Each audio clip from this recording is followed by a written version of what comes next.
हमारी आज की कहानी एक बड़े महल से शुरू होती है जो जेसन नाम के राजा का था। सख्त चेहरे वाले जेसन का स्वभाव भी काफी सख्त था। उसने राजा बनने के लिए कई लड़ाइयां भी लड़ी और कई मासूम लोगों को भी मारा था। जेसन की उम्र 40 के आसपास जरूर थी, लेकिन उसने अभी तक शादी नहीं की थी। वो दुनिया की सबसे खूबसूरत लड़की से शादी करना चाहता था जो उसे अभी तक नहीं मिली थी। वैसे जेसन के पास लड़कियों की कोई कमी नहीं थी। उसके महल में बहुत सारी दासियां रहती थीं, जो कभी भी उसके गन्ने को निचोड़ सकती थीं। ऐसे ही एक दिन जेसन के सैनिक उसके लिए एक नई लड़की को पकड़कर महल में लाते हैं। इस नई लड़की का नाम सोफी था, जो दिखने में बहुत खूबसूरत थी। उसकी खूबसूरती देखकर बाकी लड़कियां भी हैरान थीं। सोफी को जब जेसन के सामने लाया गया तो उसकी खूबसूरती देखकर वो सोफी से कहने लगा, मैं तुमसे अभी शादी करना चाहता हूँ। उसकी बात सुनकर सोफी कहती है कि मैं आपकी दासी हूँ और जरूरत पड़ने पर आपके गन्ने से रस निकाल सकती हूँ। मगर जेसन ने तो जिद ही पकड़ ली थी कि वो हर हाल में उससे शादी करेगा। वो उससे कहता है कि मुझसे शादी करके तुम अमीर और ताकतवर बन जाओगी। तुम्हारे लिए मैं कुछ भी कर सकता हूँ। पूरी दुनिया को तुम्हारे सामने झुका सकता हूँ। विमल खाने वालों की केसरी जुबानें भी काट सकता हूँ। इसी बीच जेसन का सेनापति अंदर आकर कहता है कि आपके राज में कुछ लोग बगावत करना चाहते थे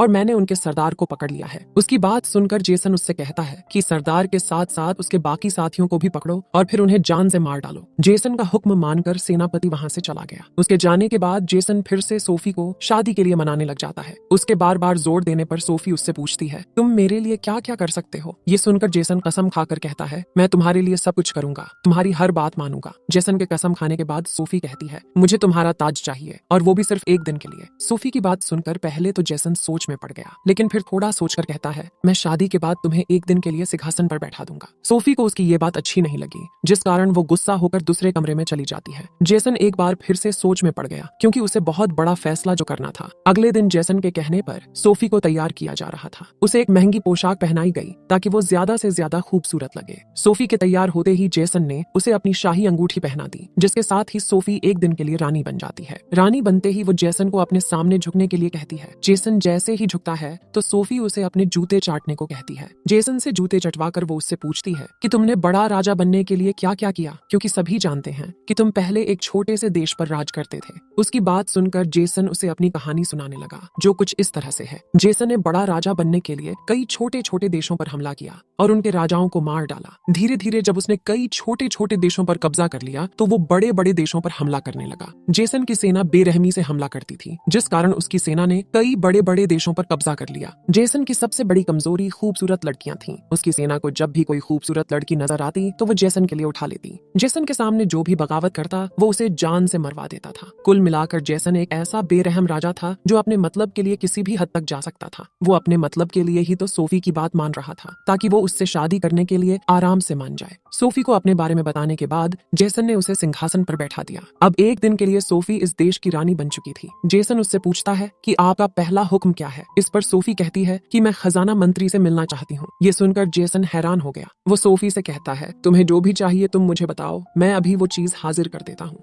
मगर सोफी तो खजाना मंत्री से ही मिलना चाहती थी और उसकी जिद देखकर खजाना मंत्री को बुला लिया जाता है। खजाना मंत्री के आते ही सोफी उससे कहती है कि मैं जेसन से शादी करना चाहती हूँ। हमारी शादी की खुशी में गरीबों को ज्यादा से ज्यादा पैसे बांटे जाए। उसकी बात सुनकर जेसन उसे समझाने लगा कि हमें गरीबों की ज्यादा चिंता नहीं करनी चाहिए, हमें बस शादी की तैयारी करनी चाहिए। मगर सोफी उसकी कोई बात नहीं सुनती। उधर खजाना मंत्री ने बाहर आकर सभी मंत्रियों को रानी का हुक्म सुना दिया था। अंदर जेसन सोफी से पूछता है कि तुम्हारा अगला हुक्म क्या होगा? सोफी उससे कहती है कि मैं सभी दासी लड़कियों को यहाँ बुलाना चाहती हूँ। जेसन उसे समझाने की कोशिश करता है कि इस कमरे में शाही सिंहासन पड़ा है और यहाँ दासी लड़कियां नहीं आ सकती। इस पर सोफी कहने लगी कि मैं भी तो एक दासी लड़की हूँ, जब मैं सिंहासन पर बैठ सकती हूँ तो वो यहाँ क्यों नहीं आ सकती? सोफी की जिद के आगे जेसन फिर से हार गया। जल्दी ही सभी दासी लड़कियों को सोफी के पास लाया जाता है, जिसके बाद सोफी जेसन से कहती है कि सभी दासी लड़कियों को अच्छा खाना खिलाकर आजाद कर दिया जाए। सोफी का ये हुक्म भी मान लिया जाता है और सभी लड़कियों को खाना खिलाकर आजाद कर दिया जाता है। सोफी के फैसलों से सभी मंत्री हैरान थे, लेकिन वो चाहकर भी कुछ कर नहीं सकते थे। अंदर सोफी ने अपना एक जूता निकाल लिया था और फिर उसे फेंक कर जेसन से कहती है, मेरा जूता उठाओ। जेसन जैसे ही जूते की तरफ बढ़ने लगा तो सोफी कहती है, कुत्ते की तरह झुक कर जाओ।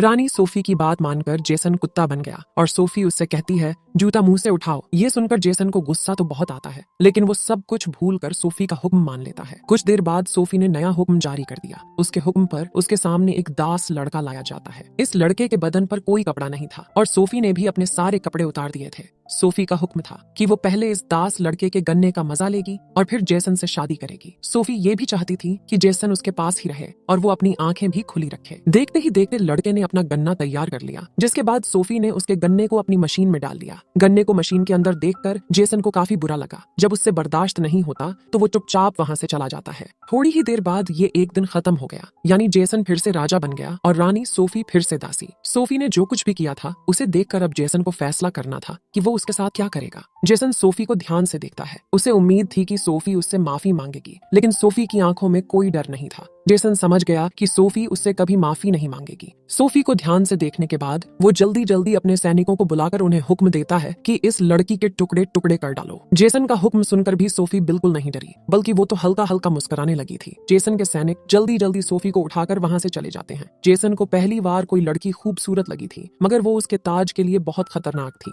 कुछ ही देर बाद जेसन के सैनिक सोफी को मार देते हैं और जेसन फिर से अपने सैनिकों को खूबसूरत लड़कियां खोजने के लिए भेज देता है। दरअसल पूरी कहानी में हमें यही दिखाया गया है कि एक राजा को अपनी प्रजा की तरफ ध्यान देना चाहिए, न कि खूबसूरत लड़कियों के तलवे चाटने चाहिए। जेसन अपनी प्रजा के लिए तो दरिंदा था, लेकिन सोफी को पाने के लिए वो बहुत शरीफ बन गया था। सोफी को पाने के लिए उसने अपना सिंहासन तक छोड़ दिया था। जेसन जैसे राजा अच्छे नहीं होते, बल्कि दरिंदे होते हैं, जो अपने गन्ने का रस निकालने के लिए कुछ भी कर सकते हैं। रही बात सोफी की, तो वो तो पहले से ही जानती थी कि जिस दिन जेसन का उससे मन भर गया, वो उसी दिन शादी तोड़कर उसे जान से मरवा देगा। सोफी ये भी जानती थी कि जेसन के पास लड़कियों की कोई कमी नहीं और उसकी खूबसूरती आज नहीं तो कल उसका साथ छोड़ देगी। सोफी ने एक दिन की जिंदगी रानी की तरह जी थी। उसने जेसन के साथ जो कुछ भी किया था वो उसने जानबूझकर किया था, ताकि वो जेसन को सबक सिखा सके। जेसन के सैनिकों ने सोफी को उठाने के लिए उसके बाप को मार डाला था। राजा जेसन से सोफी 100 गुना बेहतर थी। उसने एक ही दिन में दरिंदे राजा को घुटनों पर ला दिया था। एक ही दिन में उसने कई लड़कियों को आजाद कर